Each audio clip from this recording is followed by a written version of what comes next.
Hi guys, welcome to my channel. In this video, we'll be exploring the concept of elastic collisions. Let's get on with it.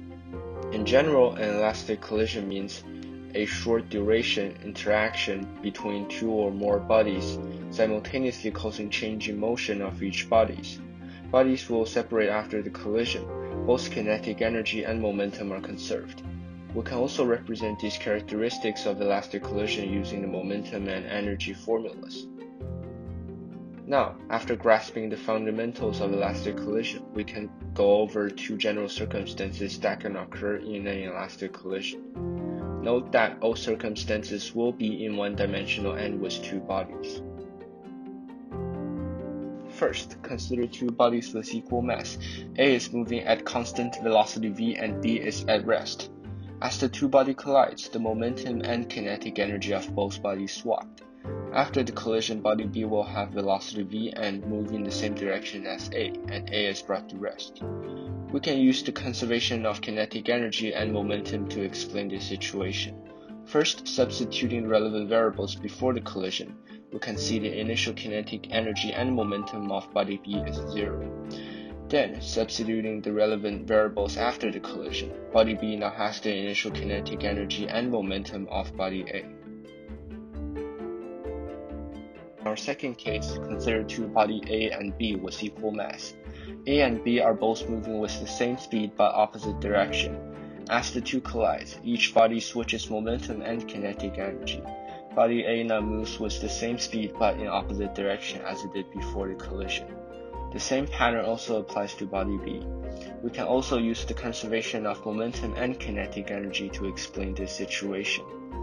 Using the same method in our first situation, substituting the variables with the corresponding values, this situation can also be proved valid.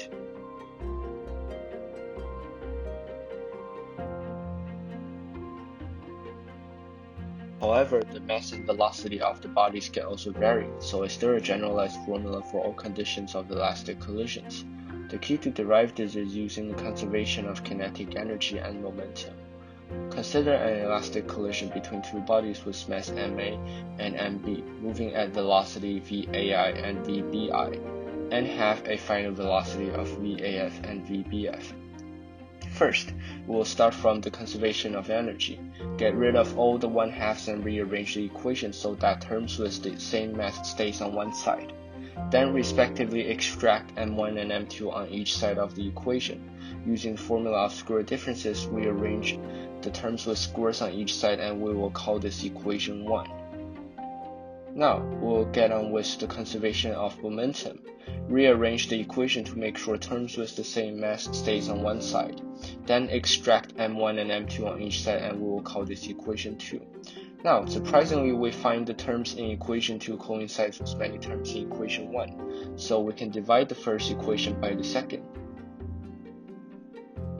Do you see how beautiful and elegant this is? Regardless of the mass of each body, the sum of the initial and final velocity of two bodies are always equivalent, and this is our generalized formula that applies to all conditions in one-dimensional elastic collision.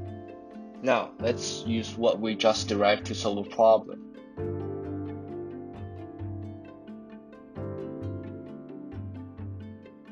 To solve this problem, we first write down our generalized formula and plug in the given velocities. Rearrange the equation and we will call this equation 1. Since there are two unknowns here, we will need another equation. We will use the conservation of momentum. First, plug in the given values on the initial total momentum side. Then we can substitute the results in the equation 1 into our current equation.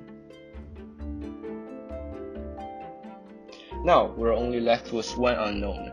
Expand the parentheses and move all of the constant terms to one side.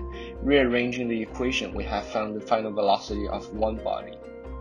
To find the final velocity of the other object, we simply plug our results into equation 1, and we have found both final velocities. That's a lot of things in 4 minutes, so let's recap a bit.